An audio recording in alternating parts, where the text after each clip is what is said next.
ഈ പുതുവർഷം എല്ലാവർക്കും നന്മ തരട്ടെ എന്ന് ആത്മാർത്ഥമായിട്ട് ആശംസിക്കുന്നു. എല്ലാവരും സുഖമായിട്ടിരിക്കണമെന്ന് വിശ്വസിക്കുന്നു. ഞങ്ങളും സുഖമായിരിക്കണം. പിന്നെ ഇപ്രാവശ്യത്തിൻ്റെ ആദ്യത്തെ വീഡിയോ, വർഷത്തന്നെ ആദ്യത്തെ വീഡിയോ ആണ് കേട്ടോ. കഴിഞ്ഞ വർഷത്തിൽ നിങ്ങൾ ചോദിച്ച ഒരു പിക്കിളിൻ്റെ വീഡിയോ ആണ്. അപ്പോൾ നമുക്ക് ഇതെങ്ങനെ ഉണ്ടാക്കണമെന്ന് നോക്കാം. അപ്പോൾ ഇത് കുറച്ച് കാലം ഇരിക്കുന്നത് കൊണ്ട് തന്നെ നമ്മളിതിൽ നല്ലെണ്ണയാണ് യൂസ് ചെയ്യുന്നത്. ഞാൻ എപ്പോഴും പ്രിഫർ ചെയ്യുക നല്ലെണ്ണയാണ്. ഏറ്റവും നമുക്ക് കൂടുതൽ ആരോഗ്യത്തിന് നല്ലതായാലും അതുപോലെ തന്നെ ഇത് കുറേ കാലം ഇരിക്കാനും ഒക്കെ നല്ലെണ്ണയാണ് നല്ലത്. പിന്നെ അതുപോലെ തന്നെ ഞാൻ അച്ചാർ പൊടി യൂസ് ചെയ്യാറില്ല. കായും ഉലുവയും ആണ് പൊടിച്ചിട്ട് ചേർക്കുന്നത്. അപ്പോൾ നല്ലെണ്ണ യൂസ് ചെയ്യുക എല്ലാവരും പിന്നെയും പറയണ ഈ അച്ചാർ ചെയ്ത് നോക്കുകയാണെങ്കിൽ നല്ലെണ്ണയിൽ തന്നെ ഉണ്ടാക്കി നോക്കി നോക്കൂട്ടോ. അത് നിങ്ങൾക്ക് ഇഷ്ടപ്പെട്ടത് എടുക്കാം. ഞാൻ ഇന്നതൊന്നും പറയുന്നില്ല. ഞാൻ എപ്പോഴും അച്ചാർ ഉണ്ടാക്കുമ്പോൾ കായുലുവയ്ക്ക് കുറച്ച് തോനെ പൊടിച്ച് വെക്കും. ഇടയ്ക്ക് ഉണ്ടാക്കണതുകൊണ്ട് ഞാൻ പൊടി ഉപയോഗിക്കാത്തതുകൊണ്ട് തന്നെ നമ്മളിത് പൊടിച്ച് സ്റ്റോക്ക് ചെയ്തിട്ട് വെക്കും. പിന്നെ LGയുടെ കായ നല്ല സ്മെല്ലാണ്. അപ്പോൾ അതുകൊണ്ട് അതാണ് യൂസ് ചെയ്യാറ്. നന്നായിട്ട് ഫൈൻ പൗഡറായിട്ട് പൊടിച്ചെടുക്കുക. പിന്നെ വേറൊരു കാര്യം പറയാനുള്ളത് എന്താണെന്ന് വെച്ചാൽ, എൻ്റെ അച്ചാറിൽ പൊതുവേ കറികൾക്ക് മുളക് പൊടി ഇടുമ്പോൾ ഇത്രയും മുളക് പൊടി ഇട്ട കറിക്ക് എരിവാണെന്ന് എല്ലാവരും പറയാറുണ്ട്. അതെന്താണെന്ന് വെച്ചാൽ, ഞാൻ കാശ്മീരി മുളക് പൊടിയും സാധാരണ മുളക് പൊടിയും കൂടിയിട്ടാണ് പൊടിക്കാറ്. അപ്പോൾ എൻ്റെ എരിവൊന്നും കൂടാറില്ല. കുറച്ച് എരിവ് കുറവേ ഉണ്ടാവുള്ളൂ. അപ്പോൾ നല്ല കുറച്ച് കളർ ഉണ്ടെങ്കിലല്ലേ അച്ചാറിനൊരു കട്ടിയൊക്കെ ഉണ്ടാവുള്ളൂ. അതുകൊണ്ടാണ് കേട്ടോ. അപ്പോൾ ആദ്യം തന്നെ ഒരു പാനിലേക്ക് നല്ലെണ്ണ ഒഴിച്ചതിന് ശേഷം 1 കിലോ നെല്ലിക്കയാണ് ഇവിടെ എടുത്തേക്കുന്നത്. അതുപോലെ തന്നെ കുറച്ച് വെളുത്തുള്ളിയും കുറച്ച് ഇഞ്ചിയും, അതായത് നമ്മളെ കയ്യിൽ ഒരു 2-3 സ്പൂണ് അത്രേ വേണ്ടുള്ളൂ. ഒരുപാട് ഇഞ്ചിയും വെളുത്തുള്ളി അതിൻ്റെ ഫ്ലേവറാണ് നമുക്ക് കൂടുതൽ നിൽക്കുക.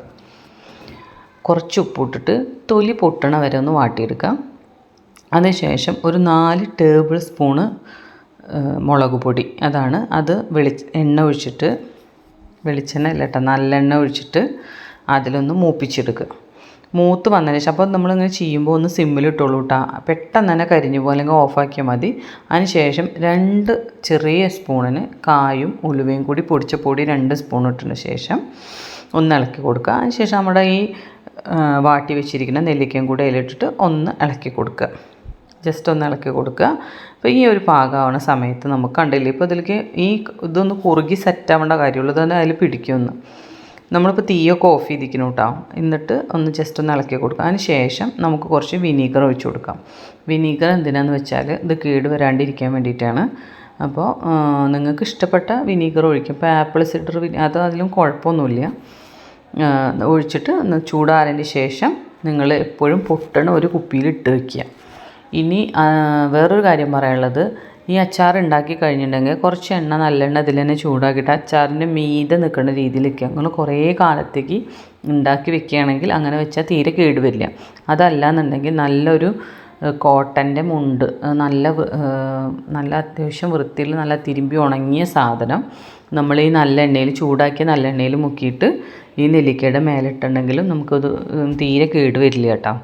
അപ്പോൾ അതൊന്ന് നിങ്ങൾ ശ്രദ്ധിച്ചോളൂ. കുറേ കാലത്തേക്ക് ഉണ്ടാക്കി 1 കിലോനൊന്നും കേടുവരില്ല, കുറേ കാലത്തേക്ക് ഇരിക്കും. പെട്ടെന്ന് തന്നെ ഇതിലേക്ക് ഉപ്പും എരിവൊക്കെ പിടിക്കും. നമ്മളിങ്ങനെ വാട്ടിയിരുന്നതുകൊണ്ട് തന്നെ പെട്ടെന്ന് തന്നെ പിടിക്കും.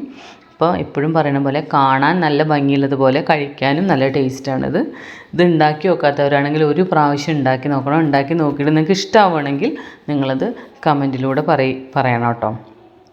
പിന്നെ ഞാനിതിൻ്റെ റീൽസ് ചെയ്തപ്പോൾ എൻ്റെ ഒരു ഫ്രണ്ടിന് ഞാനത് കൊടുത്തിട്ട് അവൾക്ക് നല്ല ഇഷ്ടമായൊരു റീലും കൂടി ഞാൻ അതിലിട്ടുണ്ടായിരുന്നു. അപ്പോഴാണ് എൻ്റെ അടുത്ത് പറഞ്ഞത് ചെയ്യാൻ. അപ്പോൾ എന്തായാലും നിങ്ങൾ ഉണ്ടാക്കി നോക്കിയിട്ട് ഫീഡ്ബാക്ക് അറിയിക്കാം.